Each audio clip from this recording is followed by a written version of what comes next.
What's going on, everybody? Welcome to the first episode of the new season for the Benfica Podcast, episode 163.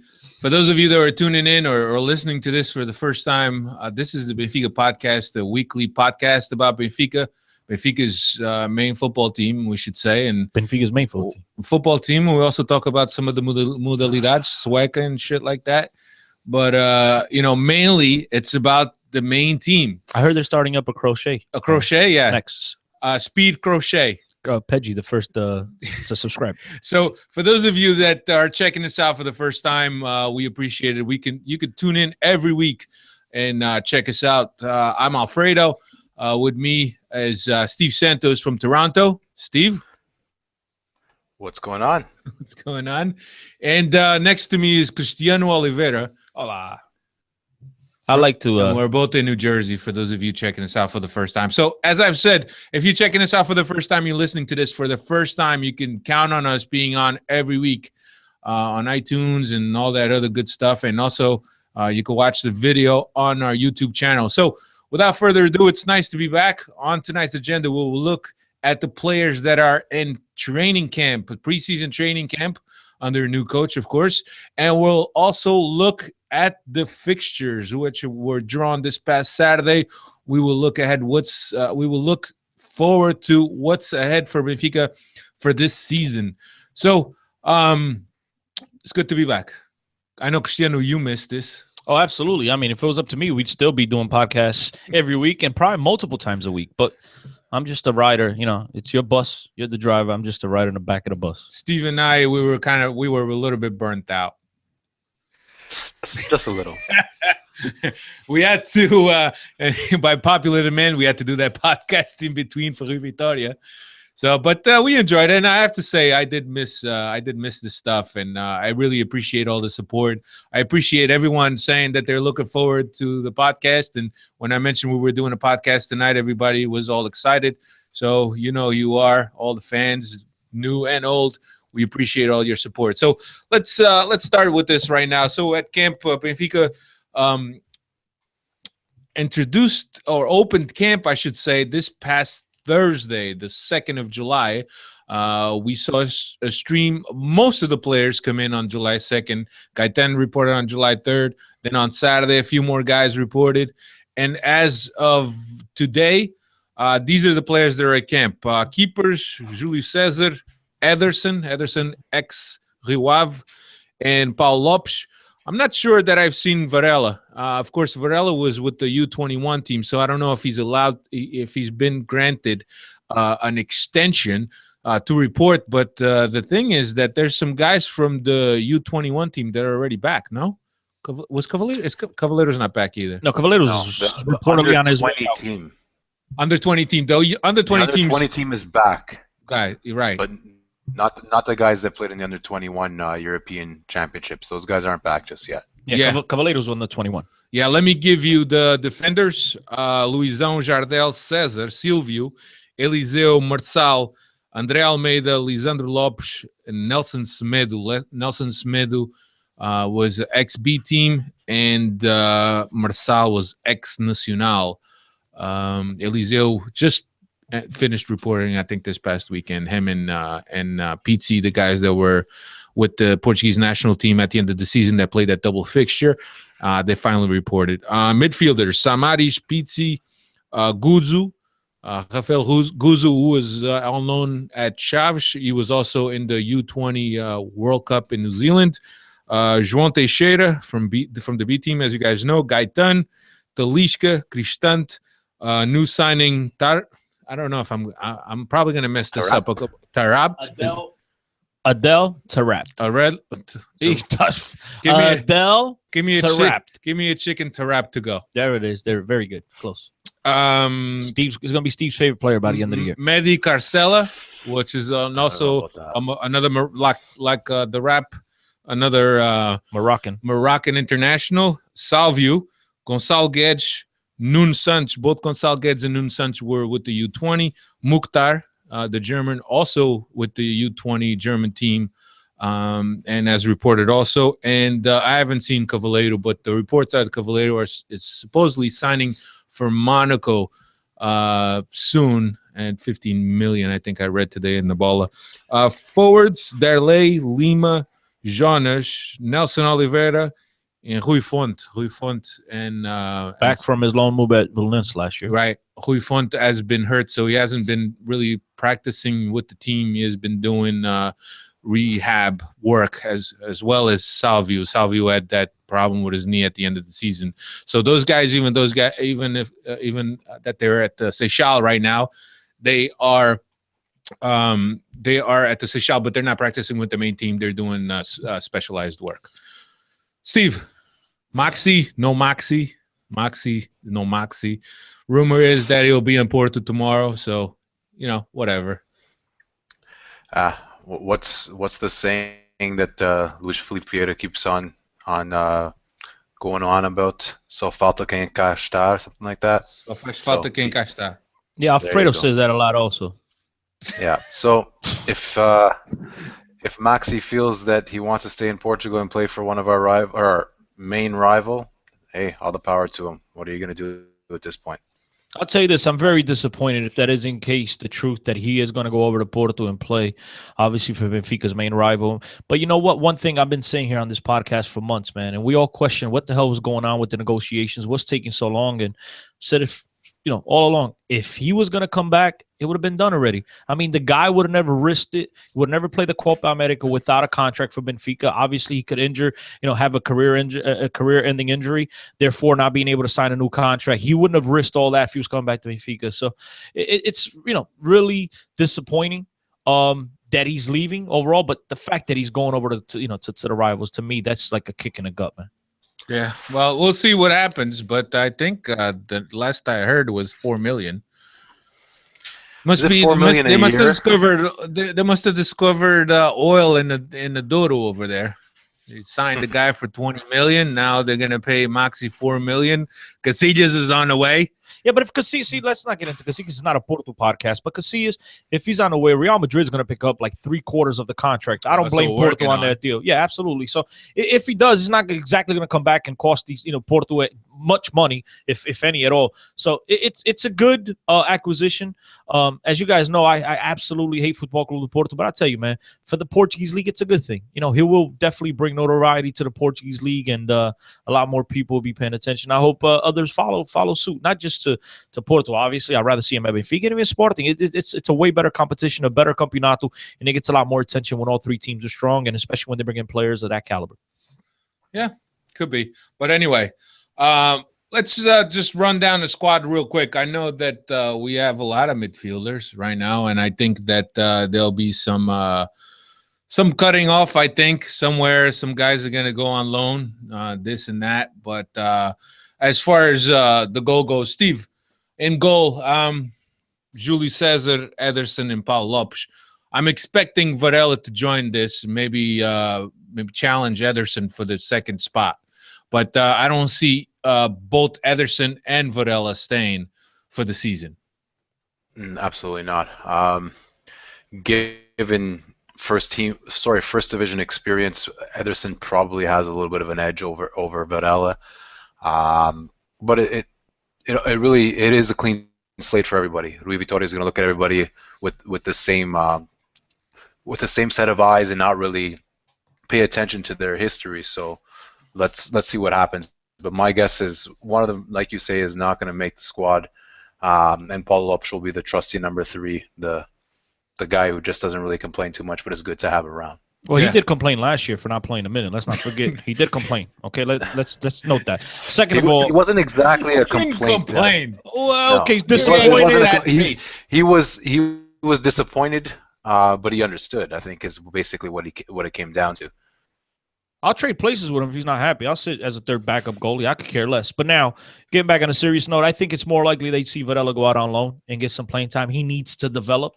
And I agree with Steve. I know for those of you that are listening for the first time here to the podcast, Steve and I we seldom don't see eye to eye. So, but that being said, I do agree with him this time. I think that the other dude, because he has first team experience and a guy that could obviously step in and not really have the jitters as much as Varela would have in his first season at Benfica. I think the other guy will definitely get the choices number 2. Now, the other thing I wanted to touch with you guys, keep mentioning that Rui Vitória is going to look at everybody with a clean slate. Agreed. But let's not act like the president doesn't have his favorite already told him. Opa, não, man. Esses gajos jogam qualquer Estás maluco, pá. Ok, we'll see. O presidente não diz quem joga. Não vou dizer quem joga. But he's going to say, yeah, these guys are going to be part of the team. You know, tu faz o que tu quiseres, but you got to throw them in the pot. And when you say that, you mean because there's financial interests behind it. Absolutely. So, yeah, but I think we forget how old Varela really is. I think Varela might be, 22, 23, without even looking. Well, if he was on the under... My guess is like 22 or 23, Yeah, I mean, he's been around for a while. So, I mean, he's still, for a keeper, 22, 23 is very, very young. He's been around, but let's not forget, the highlight of his career was taking a picture with you and I started to lose last year. Absolutely. I mean, so that doesn't say much for a career. Absolutely. I don't know how old Ederson is. I think Ederson is actually around the same age. Ederson is, but he's got more. Varela's 20, guys. Varela's 20. Oh, so okay, so it's fairly young. What about Ederson? Can you look up Ederson real quick? But I think Ederson has had more experience as far as, like Chris said, first division playing. I think he's had more experience than Varela. But I think that vai o 0-0, pá. Este gajo não sabe o 0-0. Tá aqui, olha aí o 0-0. 21, guarda-redes. 21. Listen, you know, the one thing I do want to update everyone here on the Benfica podcast. Once again, if you're new, thank you for tuning in. And for the old timers, as you guys can see, a new season, still same internet problems for Steve. So at least we have one consistency. No, he's still good. Breaking up a lot. Yeah. Mike DeCosta says rumor of Anthony Lopes being sought out by Benfica. I was signing him in a heartbeat. Yeah, that's but I think that's a lot of money. I mean, it's obviously it's a signing that it's an investment, obviously, but I think that he's going to come at a high price tag, and especially as far as salary, from what I heard and read, is that no newcomer is going to be making more than the guys that are already that are established there, the veteran guys. Well, that's what I was going to say. Whether his salary is high or low, I don't think he's going to be making more than Julio Cesar is. So for that, I would sign. And I like him. I absolutely like the kid. And I think the only way that us as Portuguese are ever going to advance with the national team and do something, I see that Frangueiro and go Rui Patricio, is if this kid comes over and plays for Benfica or something like that, because he's on the league, whatever you French fools say. He's on the team of the year for them, and the guy still can't get a shot on the Portuguese national team. And then I had some dudes with the audacity hit me up on Twitter and talk about, yo, did you see how he did against Cape Verde?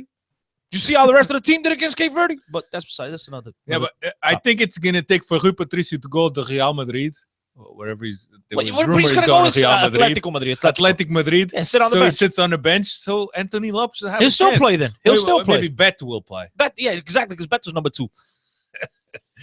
Anyway, in defense, center backs Luizão, Jardel, Cesar, and Lisandro Lopes are the center backs. I think we're all staying there. I think Steve and the kid, the Sueco. Oh, but Lindelof, he's going to be part of the. He's going to be one of the 5. But he played. So you got to mention him. He played right back on the U21. You mean so central defenders? So I was talking about central defenders. Yeah, central defenders. Luizão, Jardel, Cesar, and Lisandro Lopes. I think that's going to stay. I think that we're pretty well served as far as that goes, Steve. What do you think? Yeah. So you still have your doubts about Jardel being able to play in Champions League? I do too. I do. I don't think we're going to buy a center back, so I think we're going to be stuck with who you just said. But it is what it is. The Champions League is going to be difficult regardless of who the center backs are. But like Chris said before, I do think Lindelof is probably going to be one of the guys who are going to come into the squad from the B team. I think Victor Andrade right now is probably just making part of the numbers in the training, and he won't be around come the beginning of the season, even though he's a striker or an attacking player. Steve, you know what gets me about Victor Andrade to me that I find fascinating? He's a kid that he came to Portugal, and I'm pretty sure, bro, he had the promise. Where do we get to Victor Andrade? Steve, my fault. You're going out of order. Yo, man, we run things. You just navigate. Steve and I conversate. No, all joking. Hey, the kid Andrade, I'm pretty sure he came over with a first team promise. And Steve, No. I don't think he this is a kid that had a high market a couple years ago. He could have gone anywhere else. He came over and probably with the promise of play on the B team for the first year, get your strength up, do what you got to do. Second year, you'll be part of the squad. I think he's definitely going to be in that conversation, Steve. All right, go ahead, keep going. Let's look at the depth at our fullbacks. We have Silvio, who could play both right and left. Let's see if he could remain healthy. Eliseu on the left. Marçal, I think that's an excellent buy by Benfica. Marçal to the left, and he will give Eliseu a run for his money. We'll just have to see how Eliseu does. We all know that Eliseu was a JJ buy. So now with Marçal being the player that he is, I think that it might spell trouble for Eliseu. What do you think, Cristiano? I think if Benfica finds not just Marçal, but if they go out and get, obviously you hear the rumors of Coentrão or whatever. If Benfica could go out and get themselves a guy, unquestionable starter at left back, I think you could see Eliseu make a jump to like Qatar. Go get a big fat payday. I could see Pop Sekou, my man. I'll be sad to see him leave, but I could definitely see him leave for greener pastures and get that bank account fattening. And Steve, Nelson Semedo is what? I never seen the kid. Is he a right back? Yeah, he's a right back. Right. Quite attacking, decent feet. He's like in the second division. He looks a bit too fast and too strong for everybody else. Let's see what he looks like in the first division. Yeah. So Nelson Smith and André Almeida are right now right backs, and then you got Lindelof coming, and he could play right back. That's what he played for the U21 Swedish team that won the European Cup, as I've mentioned. So we got a little bit of depth. I think as far right now as the defense goes, we have some depth. We have guys of decent value. I'm not going to say got world beaters or anyone that really stands out, but I think we have a really good depth compared to the Brazilian left backs we used to get in the back in the day, a couple of years ago. Right backs and left backs. I think that Steve, this is a solid group. At least there isn't unknowns. I mean, there isn't Luis Felipe showing up or Bruno Cortes showing up that you've never heard of before. The guys that are linked to the club, we've seen them around. The Nelson Semedo, the André Almeida, all the guys. There's no surprises. But it is what it is. I still don't know if we have a right back that will be good enough attacking and is trustworthy. We'll see. Silvio, I don't have a lot of faith in Silvio. He seems to always be hurt. Even when he is, you question his skill, his ability. To an extent, yeah. To an extent, I do. I find that he seems to waste the ball a lot on crosses. I think what he's good at, he really shows you that he's got above average feet. So you think that the guy is a really good player, but when he's try to like break down his play and see his decision making, it's not always the best. I honestly think right now our starting right back, if we hold on to him because there supposedly is market for him, is André Almeida. I think he's the steady option who always gives you his 7 out of 10 performance. He doesn't do anything too extravagant on the offensive side of the ball, but he doesn't really make many mistakes or bad decisions. So that's my number one option right now. I'm not happy, and I think Benfica. I'm not happy at all. I mean, some of these guys are really not off. I don't listen. I'm not comfortable. André Almeida, I think he'll be good at guy for step in for a couple of games, as a guy that I could count on, a guy that for a whole season long Champions League play. Whatever. I'm not happy, and I think Benfica, if they do, in fact, lose Maxi to the Ladrões over the next couple of days, I think Luis Felipe Vieira will go out and try to appease the fans. I think he will go out and get themselves, whether it's a right back or whatever, they'll go out and try to sign some big name guy and try to appease the fans, because all we're doing is losing players and really not bringing anything name wise. Yeah, but you also got to think about the message that's being conveyed by Luis Felipe Vieira and by other guys at the club, where they want to keep the salary and the budget at a certain number, which is, I think, a little bit less than last year from what I've read. So you also got to take that into consideration. Of course, if you sell Cavaleiro for 15 million, you might have a little 2-3 million there to go spare on some guy from Belgium or something like that. Listen, decent guy. I think right now you haven't heard much noise because it's not confirmed yet. It's not official. All of us right now really can't answer as to whether it's going to happen or not. But if Maxi does indeed sign over there in Porto, you'll see fans start to speak up a little bit more. And obviously, you want a little bit more depth at that position. I think that's the way I feel. Well, here's the thing too. That's something that Steve and I have been discussing recently, looking at the squad and maybe we've had this preconception of what our system was with JJ, and we're looking at the squad and I said, well, this guy's not going to work. Well, this guy's not going to work. The truth is we really don't know how Rui Vitória is going to set up the team until we see him in Toronto. So that we really don't know what kind of setup he's going to have, if he's going to have two guys on the wings that are going to be flyers. Of course, modern football is composed of that now, guys of wing backs that jump into the offensive third to create mismatches. But we really don't know what the game model or modelo de jogo is for Rui Vitória right now, and we won't know until we see the team in Toronto. So with that being said, we really don't know. But I think that right now we have consistent talent, and as Steve says, no unknowns. But I also agree with you, Cristiano, that these guys are probably not CL caliber. It's going to be tough, man. It's going to be tough. And the one thing we know, still early in the transfer market, I still think Benfica go out and get reinforcements. I don't believe that what we have now will be the team we'll see in September.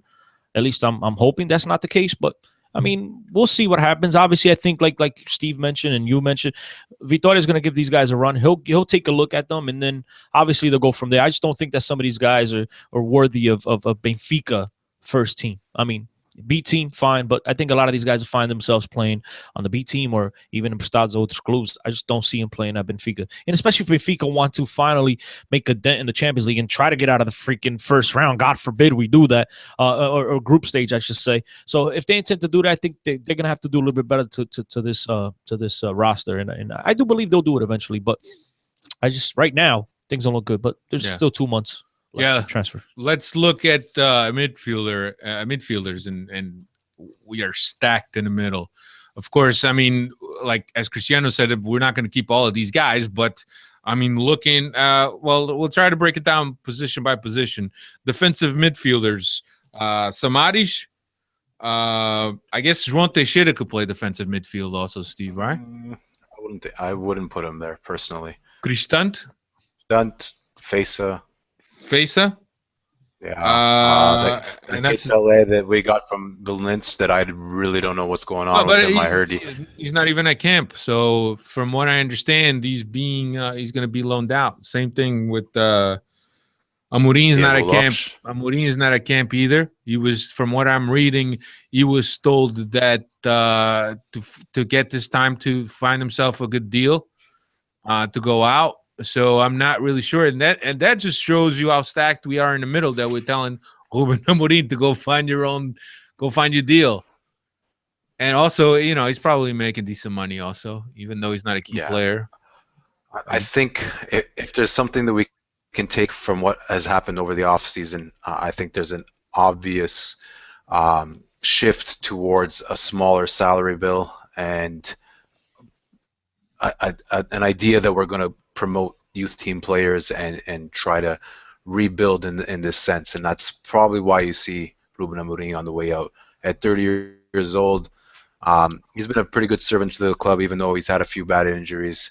I think that we're willing to cut ties and allow him to make a lot of money, maybe in the MLS or in the Middle East or something like that. Oh, he saves some money on his wages, for sure. Man, I don't know, man. I don't want to seem critical here because all I'm doing is criticizing. But man, I'm not too happy with all this cutting wages. It's kind of like, you know, all right, we won the bicampeonato, we're satisfied, and now let's cut back. Man, I want this team to go out there, put a team together that can win the title, win the three, whatever. Bring it back to Lisboa. That's what I want. I don't want to hear about this. We're cutting salary. I know it's early, and I'm trying to be patient. I'm really trying to be patient. I can understand Ruben Amorim leaving. He's a good player, but this is a guy that spent more time on the bench in his Benfica career than he has on the field. So I can understand them telling him to leave. Fine. You know what? We've kind of had it with you. Thank you for your service. Go ahead, find yourself a better deal. Peace out. But I'm still not convinced about what the hell I see on the field. There's not one play. I mean, the one guy the team is yet to play. Well, come on, guys. We all know the players. I mean, we've seen all these guys play at one point or another. But we don't know. It's not like all right, all of a sudden they put this team together. We never seen. We don't know the setup, dude. I know the setup. Chris, we don't know the 4-4-2. We don't know. So far, we have lost how many players from our starting 11 from last year? Well, none. Maxi. One, Maxi. Really? I mean, you look at last year. Last year at this time, we were over here in the Depress Fest. Oh, absolutely. Absolutely. Yeah, we're in the Depress Fest over here. It was awful. I mean, and by the way, I'm interested in seeing if Vitória is going to play Cristante at 6. I think we don't have our former coach who liked to reinvent, the wheel. I'm not sure if this guy's not going to put him back in his most comfortable position, which was the 8. I know. So then why are we even doing this podcast? We don't know nothing. We don't know. We're just speculating. No. I'm speculating. What if he introduces a triangle in the midfield with Cristante and Samaris at the bottom? And then maybe Tarabat at top. The rap. Tarabat. It'll get me a little while to get that, but I'll get it. Well, we don't really know what kind of formation or what kind of tactical disposition he's going to introduce. The good thing is we'll get to see it up close and personal. We'll be at their practices. We'll be in Toronto. We'll be in Connecticut. The practices. Well, I'm going to try. At least the ones here in Jersey, I'll be at the practices. I don't know about the ones in Toronto. All right, so Samaris, Cristante, and Feza for that. And then for 8, you got Pizzi, you got Guzu. I think Guzu's just getting a look. I think that he's going to end up somewhere in a mid to lower table team in the first division, I think. I don't think that Guzu's ready yet. I think João Teixeira is more ready than Guzu. So Pizzi, Guzu, João Teixeira, Talisca,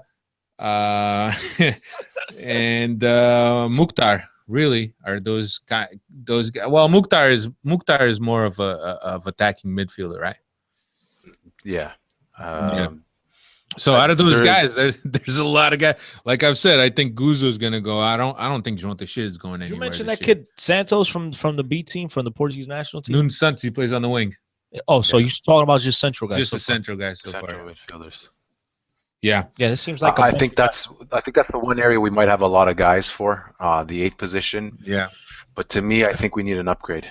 I don't know if we're gonna actually get it, but I don't think Pizzi's good enough for Champions League. I think he showed in the big matches last year that he probably didn't have enough even for those types of games. Right now, I'm thinking, it's really early to say, but I wouldn't be surprised we either buy or we may throw away a season of work with Samaris at 6 and push him up to the 8 with somebody else, either Cristante or Feza playing the more defensive role. Well, Steve, like you guys just said a minute ago, we don't know. They might play the triangle, therefore you don't need number 8. Maybe you play the 2 guys in the back, and therefore PZ's not needed, guys. This is a discussion that Steve and I go back and forth all day. Listen, I don't think PZ, number 8. I don't think PZ, whether it's at 8, at 10, at 7, at 6, at 4, at 2, at 1, I don't care. I don't think the guy should be started for Benfica. Hey, but who could play 10 positions in the midfield? Talisca. Exactly. Mas é só com o nosso former treinador. Só com ele. Maybe he goes to Sporting. So we don't really know. I mean, for all intents and purposes, the guys in the midfield might not be as crucial as we've had in past seasons, and that's the other thing that we got to look at. So we don't know if the guys that we have right there right now are good enough for this team. Poor Steve. Steve's trying to give an educated, comment here and educate our listeners, and here I come, my buffoonery, and step on his toes. I apologize, Steve. I apologize. No need. Steve is right. I mean, here's the thing. I think that once we start seeing the team and the team taking shape, then we're really going to be able to give an honest assessment of the team and whether we're going to be competitive in the Champions League or not. What do you have to wrap on that list? Is he on attack like an attacking midfield? So not a center midfield. Not a center. So you still yet to name those guys. Oh yeah. All right. So let's go on the wings. Carcela, Medi Carcela, and Mateus was asking about who would replace Salvio while he's injured. I think he's the perfect guy. Yeah. It's he's a naturally a left footer, but he plays best on the right. So that would be his natural replacement.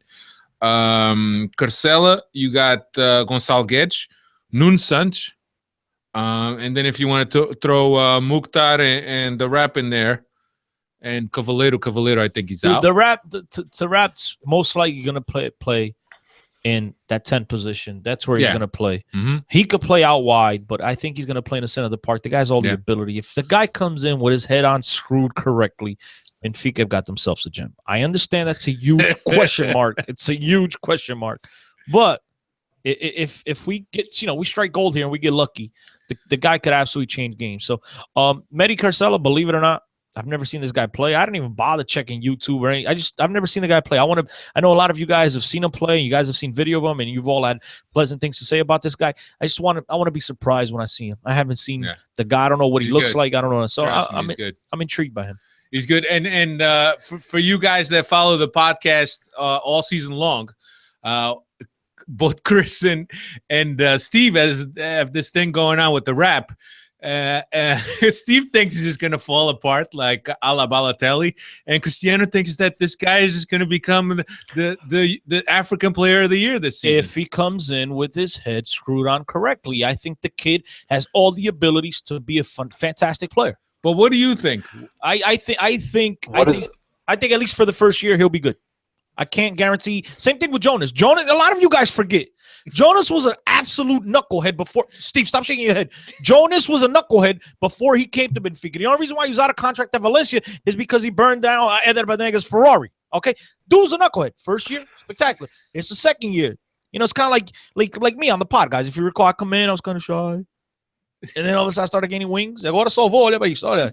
You know what I mean? It's the same thing. It's the same thing. So I think first year he'll be all right. And again, I'm gonna rely on my sources. I know I've been wrong once or twice. Not more than that. Thrice. No, once or twice, not more than that. And I've been right. I can't confirm or deny that. Exactly, how many times you've been wrong. I've been right a lot more often than I've been wrong. So I want to tip my cap to myself.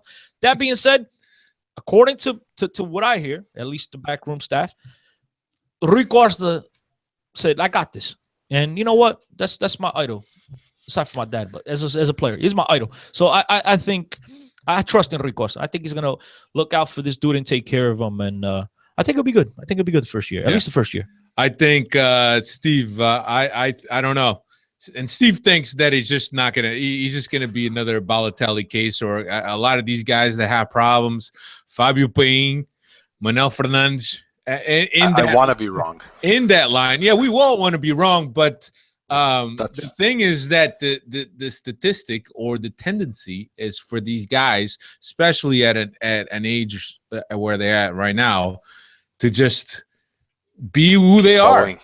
Yeah, be who they are. Listen, I hope we're wrong. I understand there are a million and a gazillion examples of dudes who are just F-ups. Okay, I myself, I'm in that category. You can put me in that category. There's a bunch of F-ups, okay? That being said, there are other guys who need to kind of and I think I've used this, I've said this on the pod before, but there are guys that need to ram their freaking head into the wall 50 times before they realize the 51st, God damn it, I can just go through the door. What's the number for Balotelli? But Balotelli's just a messed up child. I can't stand Balotelli, and I don't want to get into the here on the podcast, but Balotelli just screwed up in the mind. I don't think it has anything to do with soccer. I think the dude's just a menace to society. He just loves to be a knucklehead.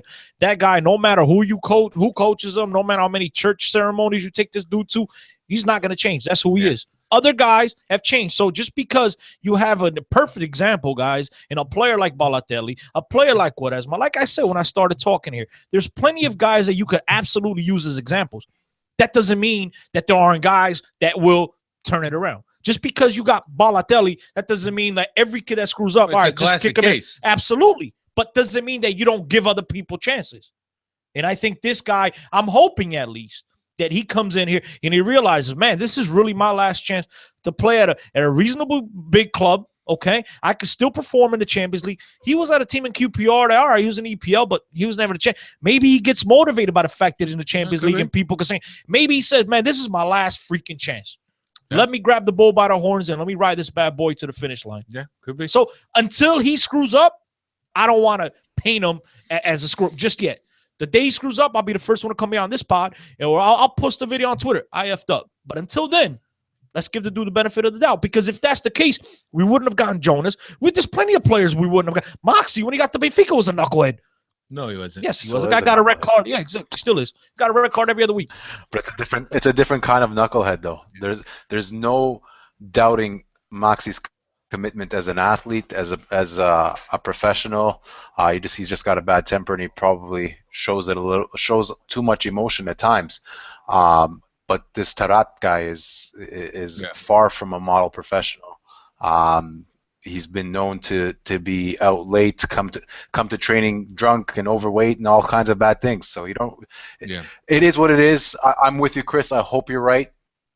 Given the opportunity to sign Tarat, I wouldn't have done it, especially when it's an area of the pitch that he wants to play in that I feel should be reserved for who our most important player was last year, which is Jonas. I mean, you put Tarat in a free-ish role, in a 10-like role. You're stepping on Jonas's toes, who gave you all the goals he gave you last year, made the team play beautiful football at times. I wouldn't do it. I think if Tarat comes in and he forces his way into the squad, you're going to see him actually playing a little bit outside of his comfort zone, and it's going to be on a wing with a little bit less defensive responsibilities cutting in. I do not see him taking Jonas's spot in the team. That's fine. In that hole. That's fine. I don't think he's going to take Jonas's spot either. I think they're both going to play. So I don't think by taking his spot means he'd have to go to the bench. I don't think he's going to the bench.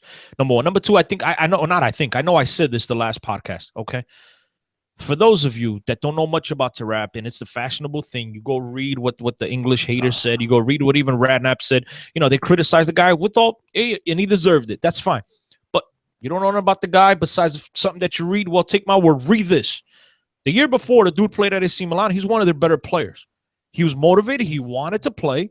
And they wanted to buy him, but Milan was just inside. I don't understand what the hell the negotiation was. It broke off. He goes back to QPR, who in relegation mode the whole season. The dude didn't show up.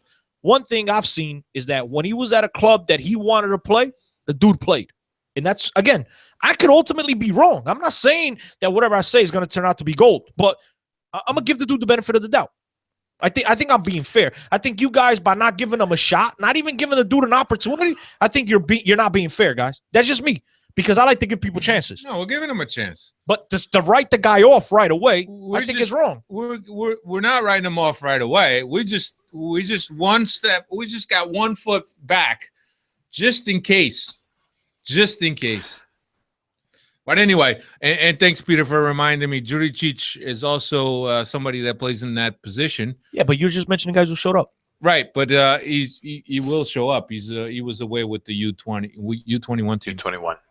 Nice. Yeah. And he played well for them, right? And Venezuelan kid, Murillo, I think he's a winger. He showed up today. Right? He showed up today. That guy loves to beat up linesmen and referees, according to his YouTube videos, if you look that up. Yeah. So, who else? I think you look that guy up, but you don't look up Carcelo, who's actually quite the player. Hilarious. No, because everyone said he's a good player, so I said, you know what? I want to see it for myself. The other guy, nobody knew anything about him, so I said, let me go check. He's fast. He's fast as hell. He'll be great at Academica. No, Benfica don't have a relationship with him. He'll be great at like Belenenses this year. Yeah. So the forwards, Derlei, Lima, Jonas, Nelson Oliveira, and Rui Fonte, I think they're not all going to be able to fit. I don't know. I don't anticipate seeing Nelson Oliveira staying. Rui Fonte may very well go out. I got to be honest. I expected a lot of things from Derlei last season, and he was a big disappointment for me. I think Benfica will probably be smart to let him go and give Ubebodu playing that room or that playing minutes that he was going to get. I'm talking about Jonathan Rodriguez, who was with Uruguay at the Copa America. He will be reporting in a little bit also. But I don't know. I just think that Derlei is not good enough to play for this team. I don't know how Rui Vitória is going to assess him based on his skills, and if it's going to be a guy that fits his system. Like we've said, that's a whole different thing. You know, guys may have different conceptions of what they want players to be in their system, what roles they want to play. Guys, I know some of you have dropped off here of our YouTube channel. I see. No, I don't know what's going on. Yeah. The YouTube is Something's happening to YouTube. Want to apologize. Technical difficulties. Nothing on our part. We're all just sitting here, talking to you guys. Internet's up and running. Don't know what's going on. So we just want to apologize for you guys, first time listeners. Some technical difficulties. Yeah. Usually that doesn't really happen.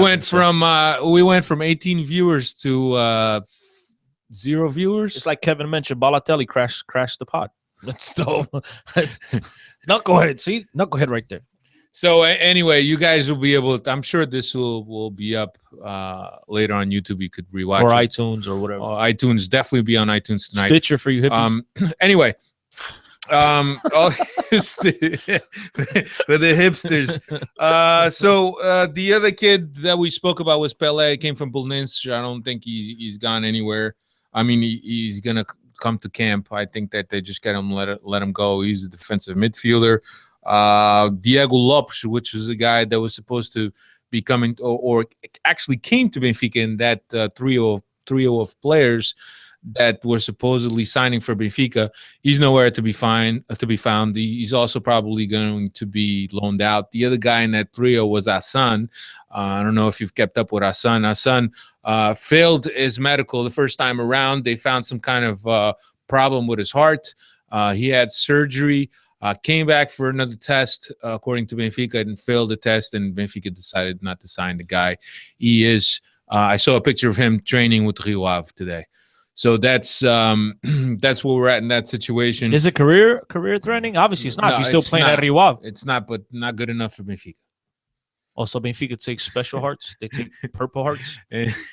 And Ola John is not at camp. From what I understand, there's also a rumor that he's on his way out.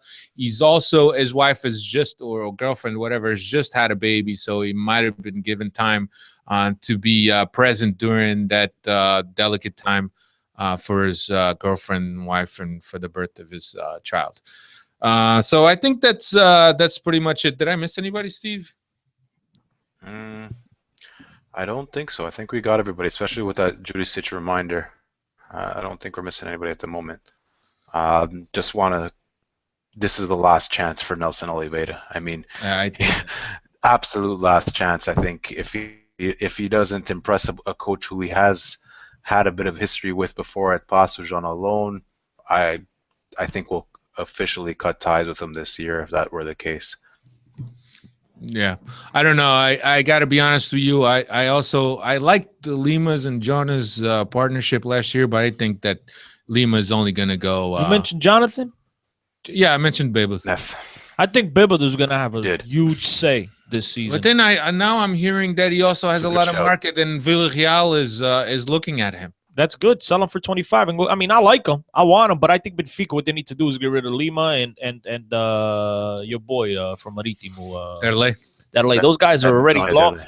They're long in the tooth, and they could obviously. Derlei's not that old, but I think Lima's hit his peak. I understand, but I would like to see, if Lima leaves, I want Derlei to leave also. I agree, but like I said, it's all dependent on how Rui Vitória is going to play. You might decide to play with. You might decide to play with the Rap and Jonas. No, never that. No. Stop with that. They're gonna play with a true striker. Stop with that. Play a 4-5-1. Stop with that. They're gonna get a true striker. I don't know. It's all speculation. Listen, they're trying to get Mitrovic, the kid from Anderlecht, the one of the Serbians. He's not coming. But he's got a huge market in Europe. His father wants him to go there. So listen, until he signs elsewhere, nothing's dried up. There's plenty of guys, man. I mean, I don't know. We know what we need to do here on the podcast one of these days. Another one of those. You got 10 million. Who you spend on? Steve went and got 4 guys. He cheated. But I don't remember that, man. Yeah, I remember that. All right, we're gonna break here for Nelson's halftime headlines. All right, see you in a bit.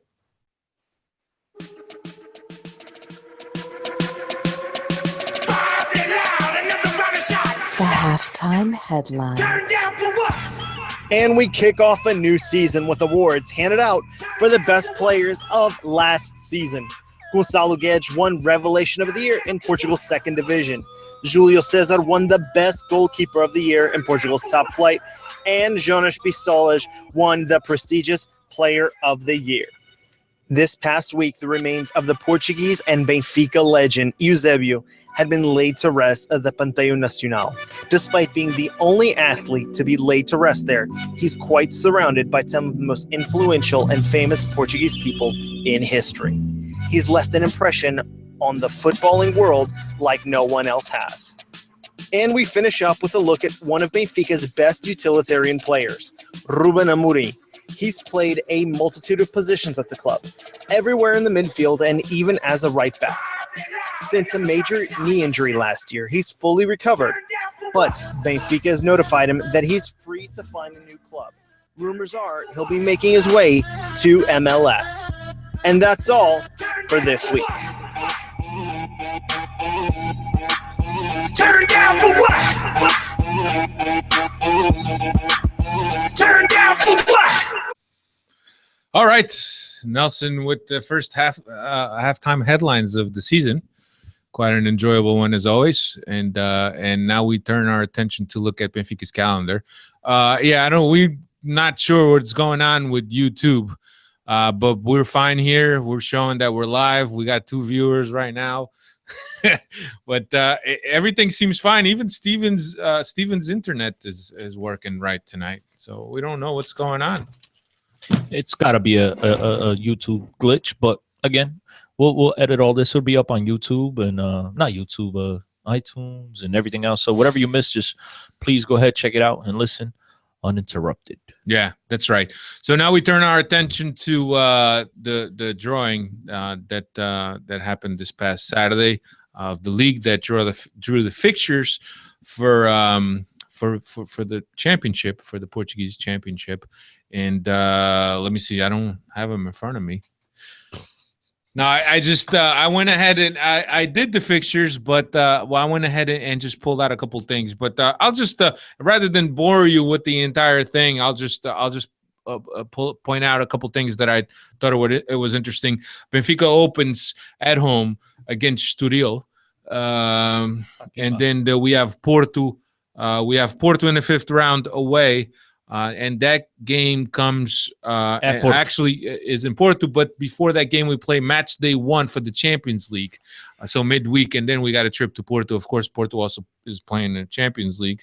What about Sporting? Oh, no, I'm joking. Yeah, Sporting, we don't know yet if they're going to be playing in the Champions League or not. We play Sporting in the 8th round at home, and before that we play match day 3 for the Champions League also. Braga 11th, Guimarães 15th. Yeah. And here's the thing, Cristiano. In the first round, look at this. We go away to Porto, we go away to Braga, and we go away to Guimarães, and we have Sporting at home. That means that in the second round, we get to see those teams at home. Yeah, that's how it works. And then we go away to Sporting, which is not bad. There's rules. There's rules and stipulations. No, Benfica can't play at Porto or at Sporting in the same round, so they have to swap it up. Is that true? Yes, sir.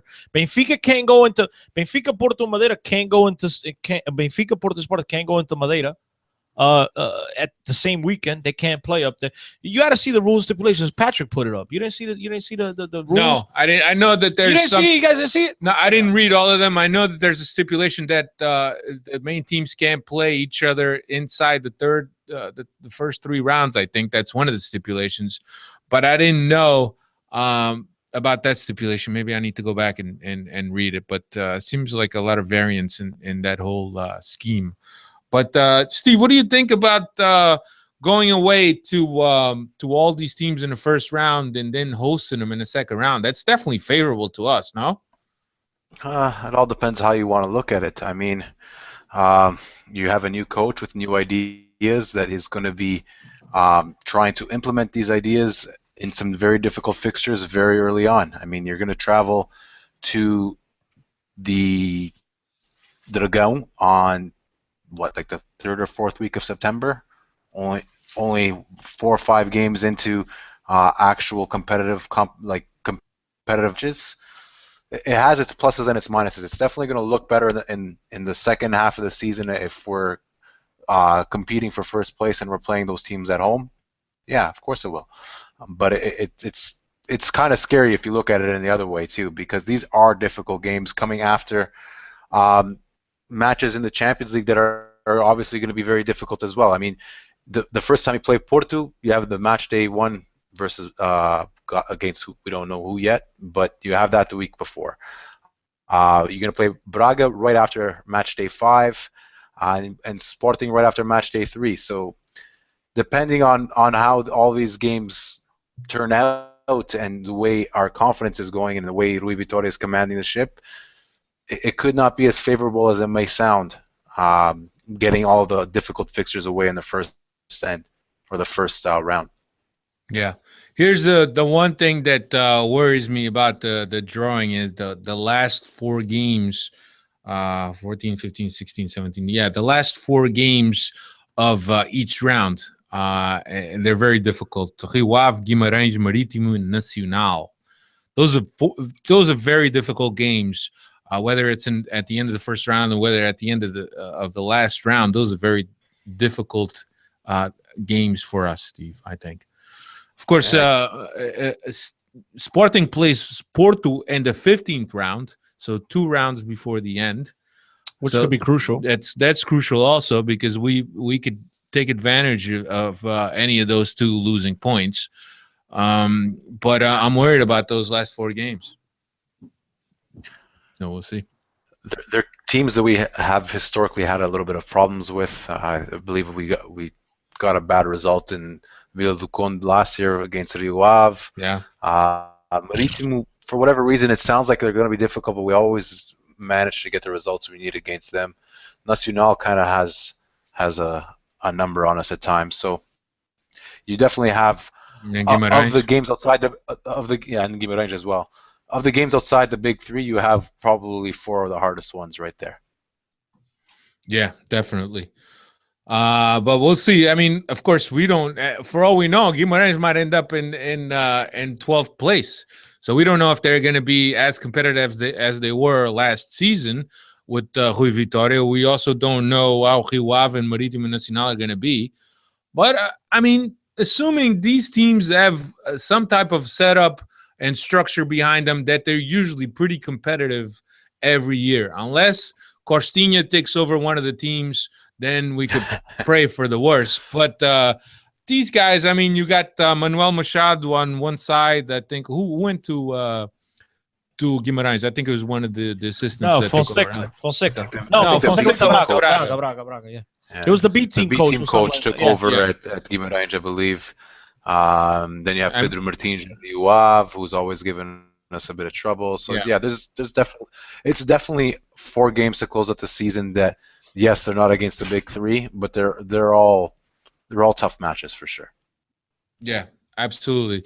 So we'll just have to see how that comes. Of course, the season opens up on August 9th in the Super Cup against Sporting, and that's played at Estádio do Algarve, if I'm not mistaken. I might go to that. Yeah.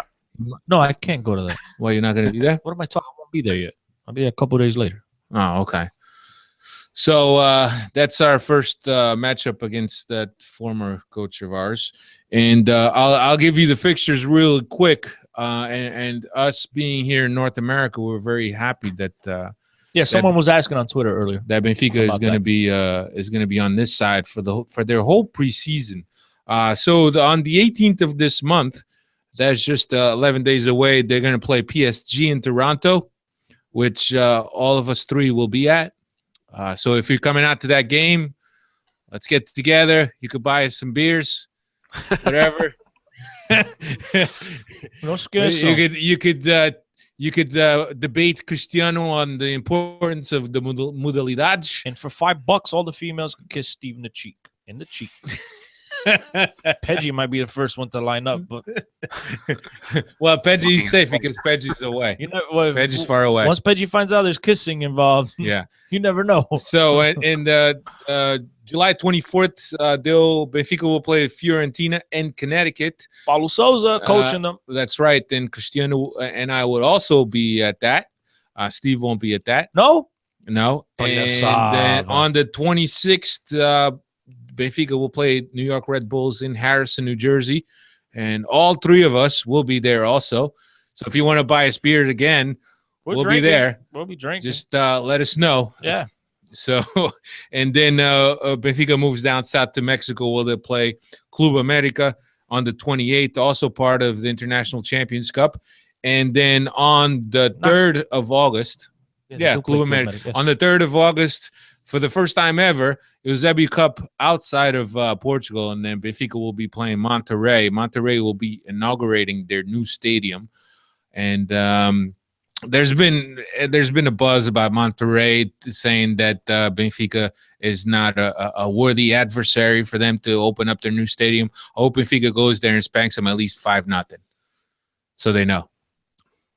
That's who we are, so they know. Tomala. So, and then after that, we open up the preseason, as the season, as I've said, on the 9th of August against Sporting. So 6 days following that, we got to make the trip from Mexico, from Monterrey, Mexico. We'll be at my house watching that game. Yeah. If you want to buy beer, you come to the house. So anyway, here's the big question that I wanted to ask you guys, and this is something that that in the past we've gone to Switzerland or wherever we've gone, and we've always played just flat out weaker teams. This year, International Champions Cup, all really good teams. Steve, what do you make of that? What do you make of? Do you think this was something? I'm pretty sure this wasn't Rui Vitória's doing, but I've also heard that Benfica is going to get paid $3 million for participating. But the fact that they're playing against teams right away at a very good level, and the team will be tested early, is very good, in my opinion. I agree with that. I don't know how much it comes down to planning the season as much as it is down to money. But in the long run, it's much better to be playing against better sides to get a better measure of where you're at than going to Switzerland and playing second division teams like we have in the past. We've had games against Levante. We've played a lot of subpar teams. Guadiana Cup? Guadiana Cups, all kinds of stuff like that. The only thing, we went to, what's the one that Arsenal normally holds? We went there last year. Emirates Cup. Emirates Cup. We got beat pretty bad. We got smacked. Valencia and Arsenal. Sanogo let's hope great. we don't have that this year too. Well, listen, to me, it's not about opposition. To me, it's all about coming out to the United States of America, playing in the premier preseason tournament in the world, expanding your brand. I think that's what it's about. I don't think they care about the high quality. Whatever. It's just that in order to participate in this tournament, it's only high quality teams participating. So it's not like you could pick and choose who you play against. So I absolutely love it. I'm ecstatic that they're finally coming. I've been fighting with the leaders and the people, the organizers from Relevant Sports to make this happen for years. And I even told the story that they weren't coming. Then the very next day, the news came out that they were coming. So guys, don't think I didn't have anything to do with that. But I'm just extremely excited they're coming, and that Fly Emirates is going to look beautiful here in the United States. North America, I should say. Can't wait to see these guys in a couple of weeks. Yeah, no, we're very excited. We're actually going up to Toronto. We're making the trip, so first time over the border over there. That's right. I've been over the other border. Remember that border? I hope there's not a Stephen Vitória militia waiting for us. Oh, they never found me yet, so you guys should be safe. We're good, right? But Steve, usually you hold your comments. So we're the ones that talk a lot of crap. I'm kind of scared if I'm caught in the wrong place and make the wrong comment about him that we might have a family member trying to bust my kneecaps. Yeah, you never know. We'll try to avoid them at all costs. Steve Vitória is his family? No. He's saying that if he's somewhere in the wrong place, he might say something that he's afraid he's going to run into a Vitória family member. What I'm most disappointed about is going up to Toronto and not being able to meet our good friend Neil, man. Neil's going to be out of the country. He's out of the country. He's going to... if Neil was a diehard Benfiquista, he just change his flight. Cancel plans. That's it. Change his flight. But he's not. He's fugazi. Yeah. Fucking easy.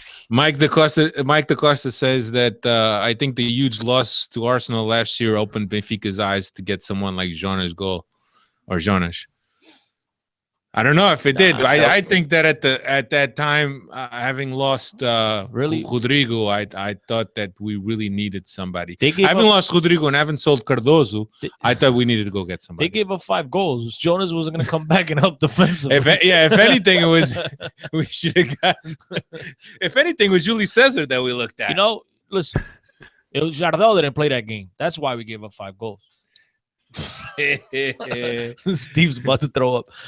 Anyway, I think I'm about done. You guys, have anything else that you wanted to add?